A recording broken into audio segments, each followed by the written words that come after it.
Baik, assalamualaikum warahmatullahi wabarakatuh. Waalaikumsalam warahmatullahi wabarakatuh.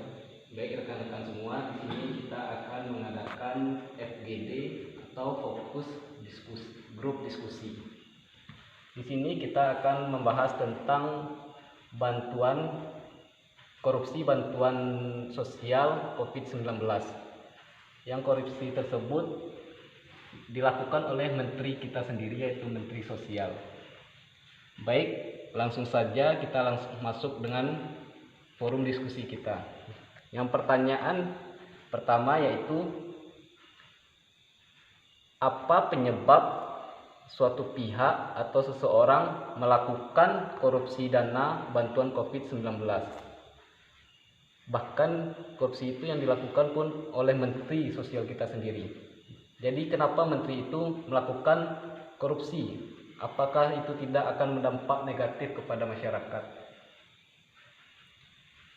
Baik, apakah rekan-rekan ada yang ingin menjawab atau menanggapi? Baik, mungkin menurut Ana ya, saya mencoba menjawab. Baik, kepada Hafiz, silakan. Mengenai faktor penyebab kenapa Bapak Menteri Sosial kita ini melakukan korupsi bansos COVID-19, yang mana tentunya bansos ini kan sangat penting untuk masyarakat kita di tengah pandemi kita ini. Jadi pendapat Ana, dalam satu keluarga itu terdapat data ganda, ada data yang simpang siur, sehingga dalam satu keluarga itu ada data yang ganda. Jadi ini menjadi kesempatan untuk orang korupsi ini, kesempatan bagi dia untuk melakukan korupsi, karena ada data yang ganda, berarti ada satu data yang bisa diselipkan dan satu lagi yang disahkan. Lalu yang ketiga yaitu kurangnya pengawasan dari pemerintah, sehingga ini membuka peluang kesempatan untuk korupsi ini lebih leluasa untuk melakukan korupsi. Lalu yang terakhir mungkin ya, menurut saya, yaitu kurangnya pengetahuan, minimnya pengetahuan dari masyarakat tentang alur dari bansos COVID-19 ini, dan mungkin juga adanya ketidakpedulian dari masyarakat, sehingganya itu juga hal ini menjadi sesuatu faktor kesempatan juga. Hal inilah yang dimanfaatkan oleh koruptor ini dalam melangsungkan kegiatan korupsinya, sehingga lebih luasa baginya, karena masyarakat kita juga kurang peduli dan tidak mengetahui alur dari bansos ini. Mungkin hanya itu dulu pendapat dari saya. Baik, Hafiz telah memberikan jawaban atas pertanyaan yang tadi saya lontarkan. Apakah rekan-rekan yang lain ada yang ingin memberikan tanggapan atau saran dari pertanyaan yang saya lontarkan tadi? Baik, di sini kepada saudara Raffi, silakan. Di sini saya akan sedikit menambahkan. Kalau menurut saya terkait korupsi tadi ya, itu tuh kalau menurut saya itu terbagi atas dua, yaitu dari faktor internal dan eksternal. Kita lihat dari faktor eksternalnya, dari faktor eksternal dari sosial budaya. Dari budaya kita tahu bahwasanya Indonesia adalah banyak dari tahun ke tahun melakukan korupsi, yang mana belum terpecahkan sama sekali bagaimana tindakan lanjutan dari si pemerintah tersebut, sehingga ini memungkinkan untuk para koruptor untuk melakukan, karena tidak ada efek jera yang diberikan oleh si penegak hukum atau dari pemerintah tersebut. Yang kedua, dari faktor internal. Dari faktor internal itu pertama yang terjadi sekarang adalah dari masalah COVID ini, yang mana menimbulkan penurunan masalah ekonomi, sehingga itu lebih meningkatkan untuk si pelaku korupsi untuk melakukan tindak korupsi tersebut karena masalah ekonomi tersebut. Yang kedua, kurangnya ketegasan dari hukum dan dari pemerintahan tersebut. Baik, terima kasih kepada saudara Raffi yang telah memberikan tanggapan atau jawaban dari pertanyaan yang nomor 1 tadi. Selanjutnya, apakah rekan-rekan ada yang ingin menanggapi? Dan kita lanjut saja pertanyaan kedua, yaitu bagaimana peran pemerintah dalam menghadapi korupsi yang dilakukan oleh Menteri Sosial? Apakah pemerintah sendiri perlu membentuk lembaga khusus untuk mengatasi bantuan korupsi dana COVID-19 ini? Itu kira-kira pertanyaannya. Bagaimana dengan rekan-rekan? Apakah ada yang ingin berpendapat? Mungkin Baik, kepada saudara Jeffrey Aldi, disilakan. baik, saya akan mencoba untuk menjawab pertanyaan dari saudara. Mungkin itu dari pemerintahnya tidak ada melakukan korupsi ya, itu yang kurang efisiennya, kurang amanahnya. Uang untuk rakyat malahan diambil untuk dirinya pribadi. Kalau untuk tanggapan tentang pembuatan jalur hukum selanjutnya, itu mungkin sudah ditugaskan kepada KPK. Bagaimana? Karena KPK itu tugasnya itu untuk menangkap bagian orang yang korupsi.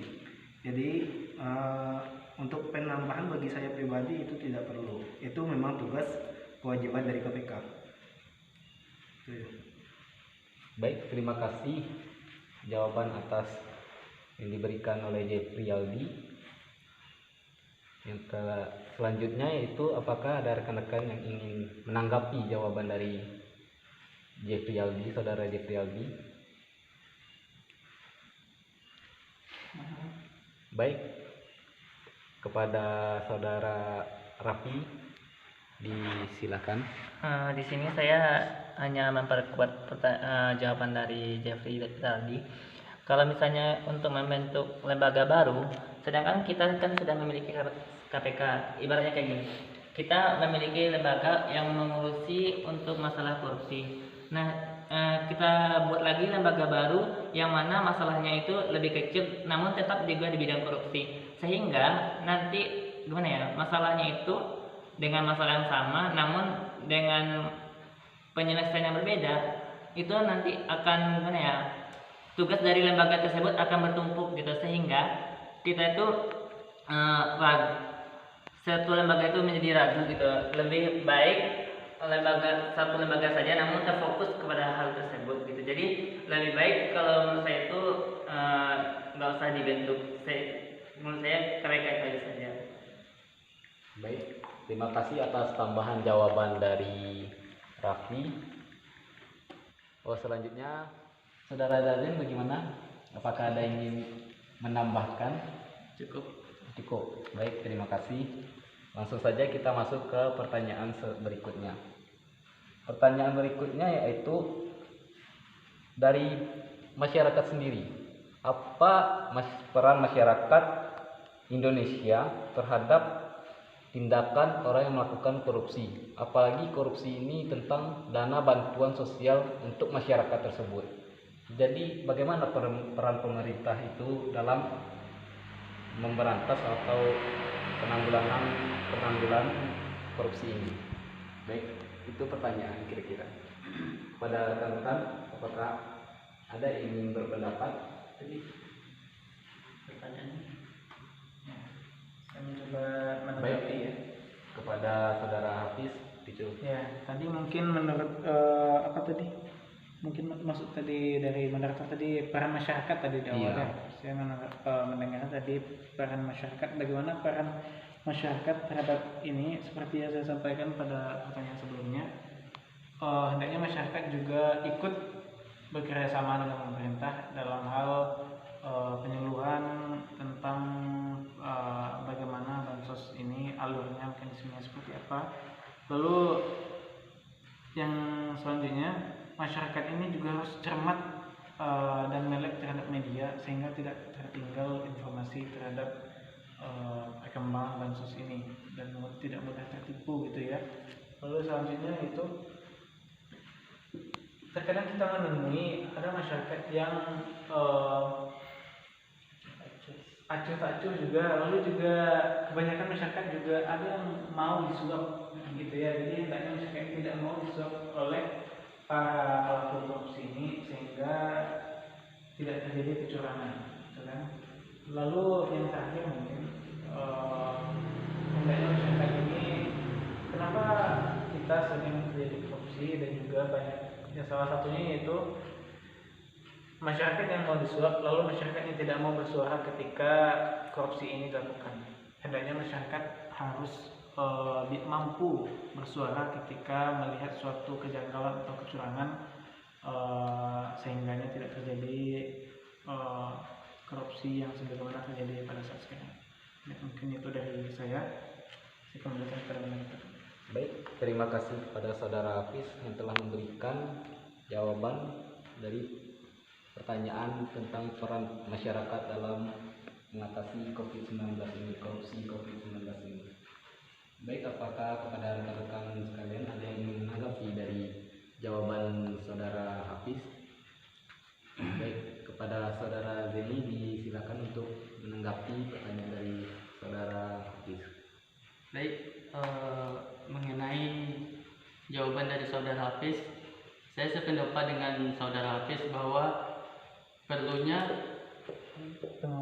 pengawasan dan edukasi kepada masyarakat, yang mana kita ketahui bahwa ketika masyarakat mengetahui suatu pihak melakukan korupsi, kebanyakan masyarakat ada yang ingin mencari untung dari itu, sehingga pelaku korupsi ini membagi hasil korupsinya kepada masyarakat ini.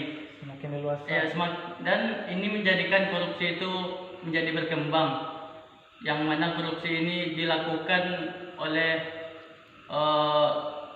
dari tadi yang berupa persennya kecil menjadi ke persen yang lebih besar. Dan saya tidak pungkiri bahwa siapa yang tidak mau dengan uang yang diberikan secara cuma-cuma tanpa mengeluarkan keringat sedikit pun.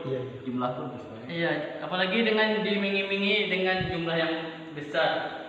Semua orang pasti ingin dengan uang yang seperti itu. Tapi perlunya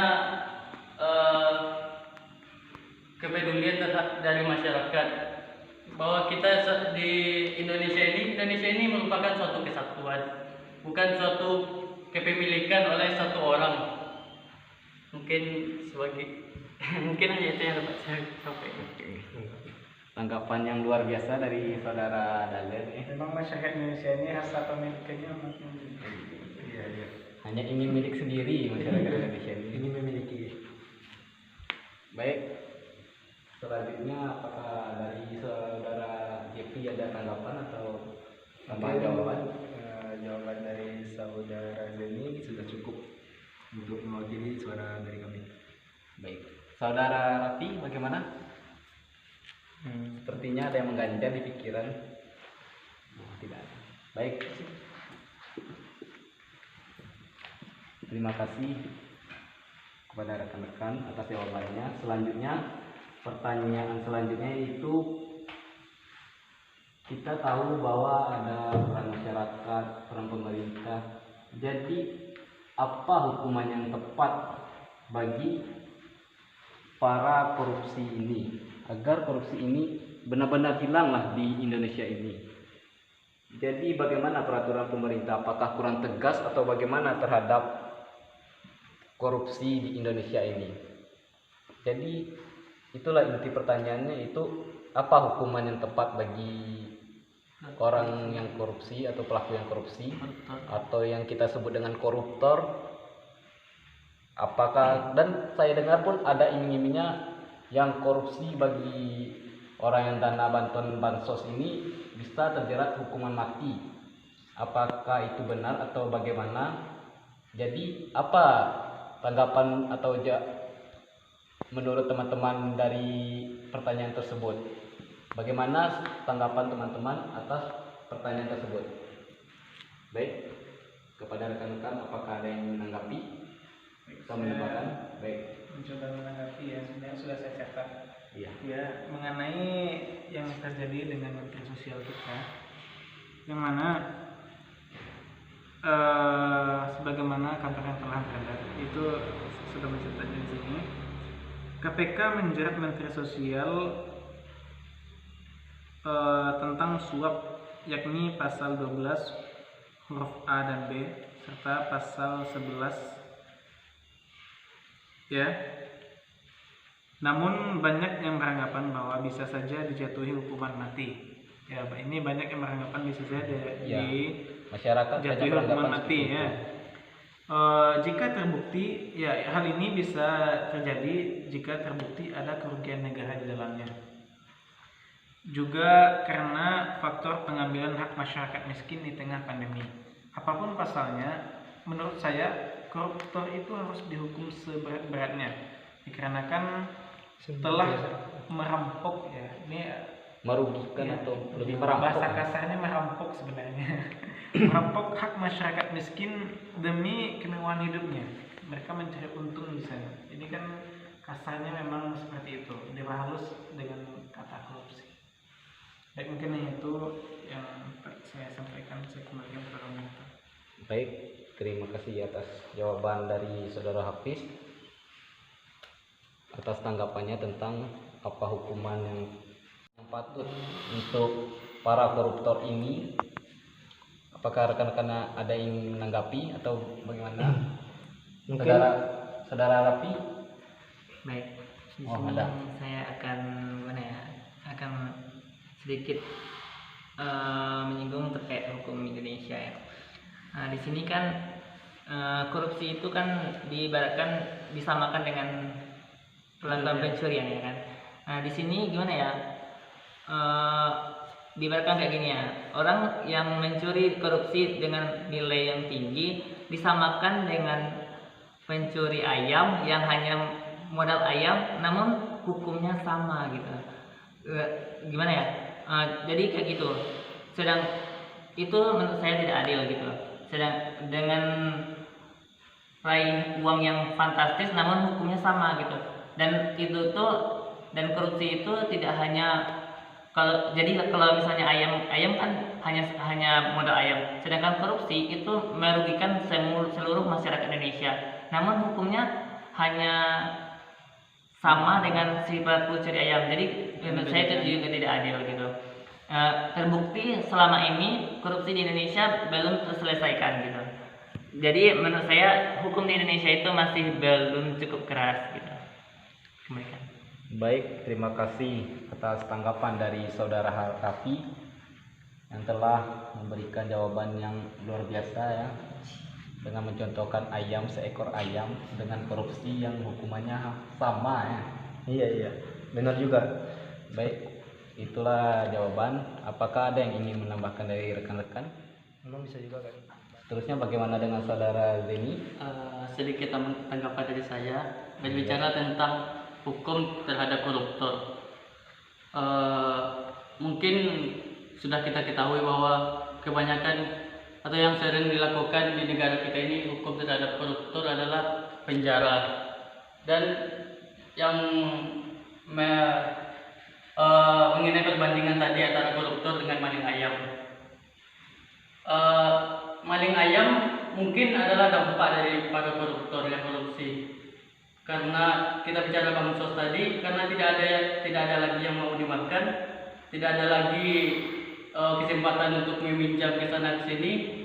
Maling ayamlah yang dilakukan, yang ada dalam pikiran masyarakat kita yang ekonominya rendah akan miskin sebagai solusinya.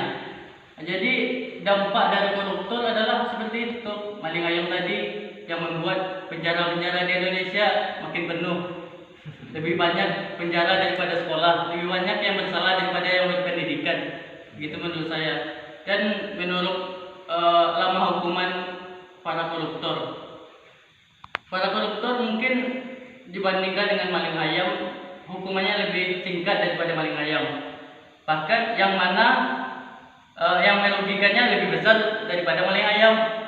Koruptor merugikan negara, sedangkan untuk maling ayam hanya merugikan satu orang. atau mungkin orang yang dimaling itu telah mengikhlaskan ayamnya. Begitulah. Bahkan untuk penjaranya orang yang koruptor mungkin bisa dibilang penjara yang VIP lah. VIP. Bisa kita lihat kalau para koruptor itu pindah sel, mereka itu pindah seperti orang pergi liburan. Penjaranya mewah. Bahkan orang yang koruptor itu keluar dari penjara badannya sehat-sehat semua. Bahkan ada yang gemuk sekalipun. Sehat ya. Mungkin kalau bicara tentang hukuman buat koruptor, menurut saya hukuman yang tepat adalah diasingkan atau dipindahkan di satu pulau yang kosong, yang dimana di situ dia dibenahi. Mungkin ada orang-orang yang dapat memberikan motivasi atau menyadaskan mereka semua di situ. Mungkin itu tanggapan dari saya. Baik, terima kasih tanggapan dari saudara Jenny yang telah memberikan tanggapan. Selanjutnya pertanyaan ini pertanyaan terakhir, yaitu menurut rekan-rekan apa solusi yang tepat agar korupsi ini tidak terjadi lagi di Indonesia? Yang lebih gawatnya lagi yaitu korupsi terhadap bansos, padahal itu untuk keperluan masyarakat Indonesia sendiri. Jadi apa sih menurut rekan-rekan solusi yang tepat agar kasus korupsi ini mungkin tidak terjadi lagi di Indonesia ini? Baik, kepada rekan-rekan silakan untuk menanggapi atau berkomentar. Jadi Baik, kepada saudara Jeffrey silakan. dari saya pribadi ya, minta kepada pemerintah, mungkin kesalahan itu bukannya dari atasan, tapi dari di bawah dari atasan, maksudnya itu dari anggotanya. Bisa jadi itu dilakukan korupsi, dan saya minta kepada yang berada posisi di bawah dari atasan itu janganlah memakan uang yang bukan hak milik dia. Jadilah orang yang jujur, adil, dan jangan tamak, jangan seperti parasit. Parasit ibaratnya itu seperti saling merugikan orang lain dan cuman mementingkan diri sendiri. Jadi untuk itu saya minta sadar kepada pemerintah yang diamanahkan untuk bagian bansos ini, diminta untuk sadar, sebab itu bukan hak dia, bukan untuk dia, dan dia cuma ditugaskan untuk menjalankan amanah, membagikan uang hak masyarakat, bukan untuk kebutuhan mereka. Itu aja. Baik, terima kasih atas jawaban dari saudara Jeffrey tentang solusi yang tepat agar korupsi ini tidak terjadi lagi di Indonesia. Selanjutnya tanggapan dari saudara Hafiz, bagaimana? Apa solusi yang tepat? Ya, baik, saya mencoba mengerti. Sebenarnya memang kenapa korupsi masih terjadi di negara kita di Indonesia ini? Yang pertama memang kurangnya orang-orang yang jujur atau orang-orang yang terpercaya dalam memegang sebuah amanah.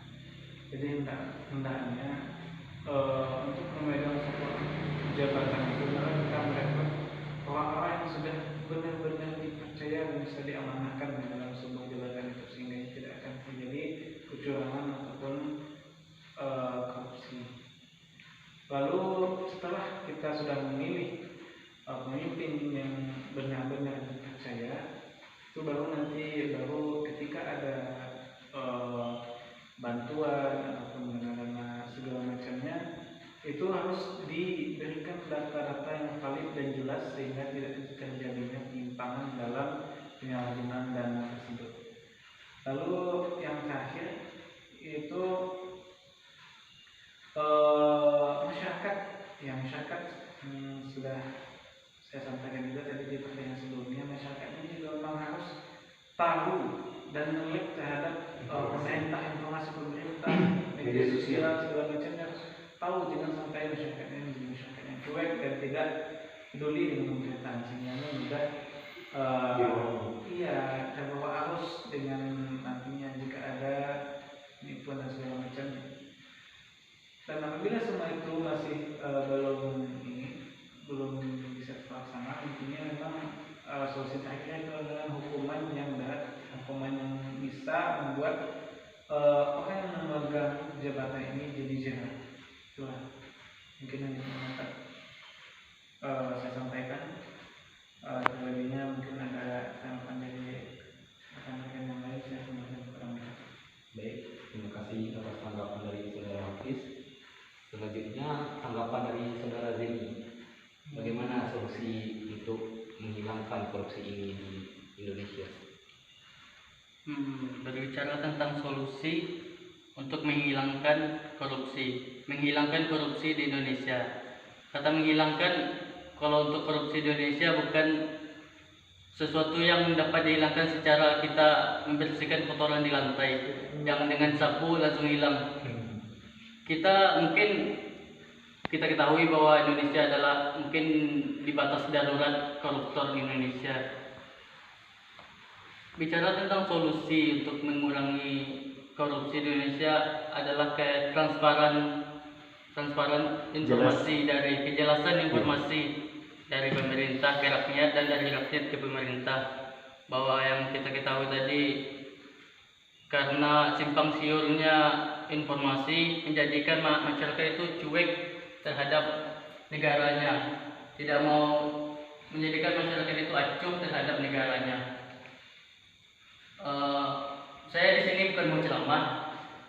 Untuk mengurangi korupsi Indonesia, bukan menghilangkan, yang mengurangi. Kalau saat sekarang ini untuk meminimalisir lah, dengan cara meningkatkan keimanan kita kepada Sang Pencipta. Di sini saya mungkin ceramah,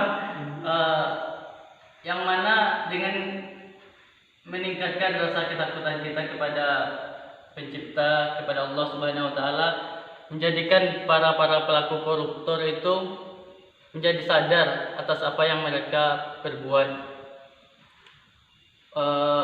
menjadikan mereka itu ingin kembalilah ke jalan yang benar, yang dulunya mereka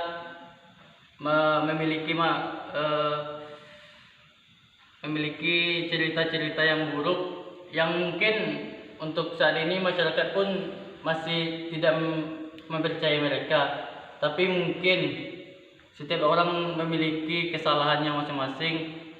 Kita berikan para koruptor kita dan kita doakan agar dibukakan hatinya.